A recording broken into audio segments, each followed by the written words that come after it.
Here we are, just as promised. Here we go. Mr. Wormwood, the great car dealer. Matilda's parents owned quite a nice house with 3 bedrooms upstairs, while on the ground floor there was a dining room and a living room and a kitchen. Her father was a dealer in second-hand cars, and it seemed he did pretty well at it.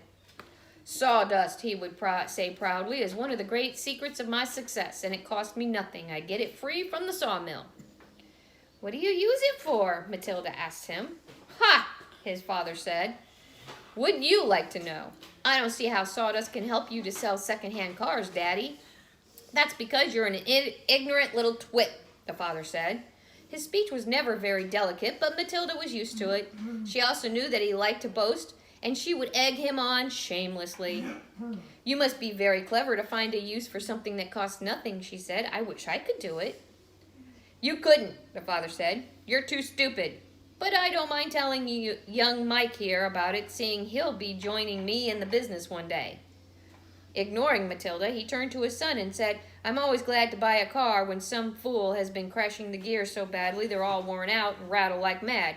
I get it cheap, then all I do is mix a little sawdust with the oil in the gearbox and it runs like as sweet as a nut. How long will it run like that before it starts rattling again? Matilda asked him. Long enough for the buyer to get a good distance away, the father said, grinning. About 100 miles. But that's dishonest, Daddy, Matilda said. It's cheating. No one ever got rich being honest, the father said. Customers are there to be diddled. Mr. Wormwood was a small, ratty-looking man whose front teeth stuck out underneath a thin, ratty mustache. He liked to wear jackets with large, brightly colored checks, and he sported ties that were usually yellow or pale green. Now take mileage, for instance, he went on. Anyone who's buying a second-hand car, the first thing he wants to know is how many miles it's done, right? Right, the son said. So I buy an old dump that's got about 150,000 miles on the clock. I get it cheap, but no one's going to buy it with a mileage like that, are they? And these days, you can't just take the speedometer out and fiddle the numbers back like you used to 10 years ago. They've fixed it so it's impossible to tamper with it unless you're a ruddy watchmaker or something. So what do? I use my brains, laddie. That's what I do. How? Young Michael asked, fascinated. He seemed to have inherited his father's love of crookery. I sit down and say to myself, how can I convert a mileage reading of 150,000 into only 10,000 without taking the speedometer to pieces? Well, if I were to run the car backwards for long enough, then obviously that would do it. The numbers would click backwards, wouldn't they?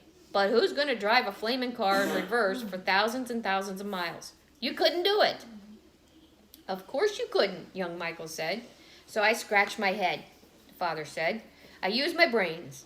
When you've been given a fine brain like I have, you've got to use it. And all of a sudden the answer hits me. I tell you, I felt exactly like that other brilliant fella must have felt when he discovered penicillin. Eureka, I cried. I've got it. What did you do, Dad? The son asked him. The speedometer, Mr. Wormwood said, is run off a cable that is coupled up to one of the front wheels. So first, I disconnect the cable where it joins the front wheel.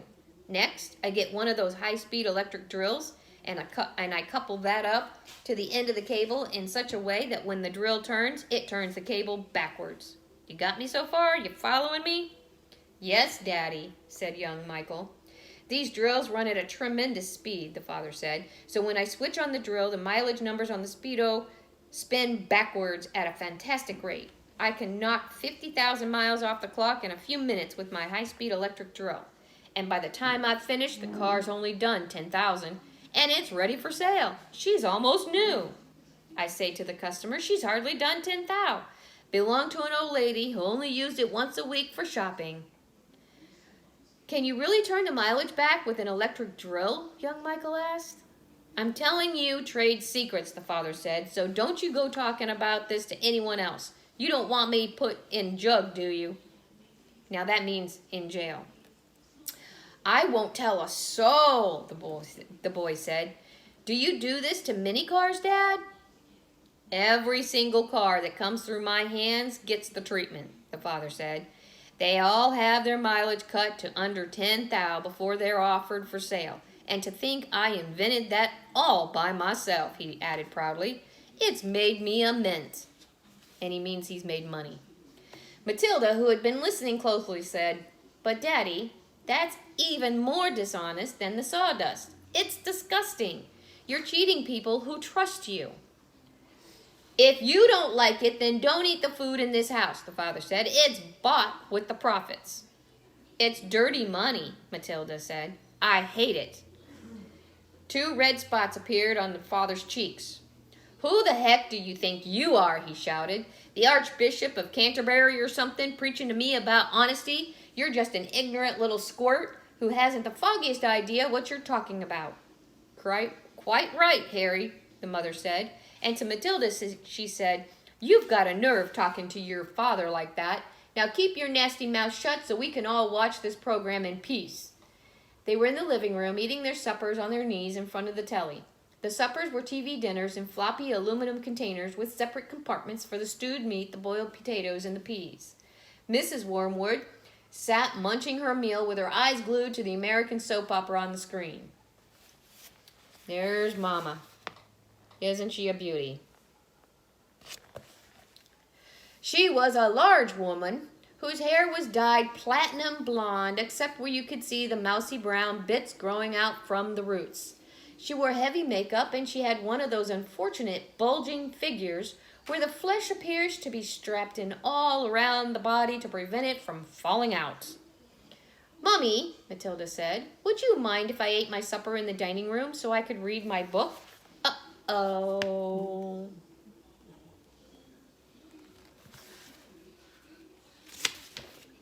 The father glanced up sharply.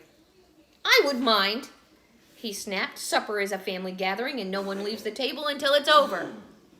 But we're not at the table, Matilda said. We never are. We're always eating off our knees and watching the telly. What's wrong with watching the telly, may I ask? The father said. His voice had suddenly become soft and dangerous. Matilda didn't trust herself to answer him, so she kept quiet. She could feel the anger boiling up inside her. She knew it was wrong to hate her parents like this, but she was finding it very hard not to do so. All the reading she had done had given her a view of life that they had never seen. If only they would read a little Dickens or Kipling, they would soon discover there was more to life than cheating people and watching television. Another thing she resented being told constantly that she was ignorant and stupid when she knew she wasn't. The anger inside her went on boiling and boiling, and as she lay in bed that night, she made a decision.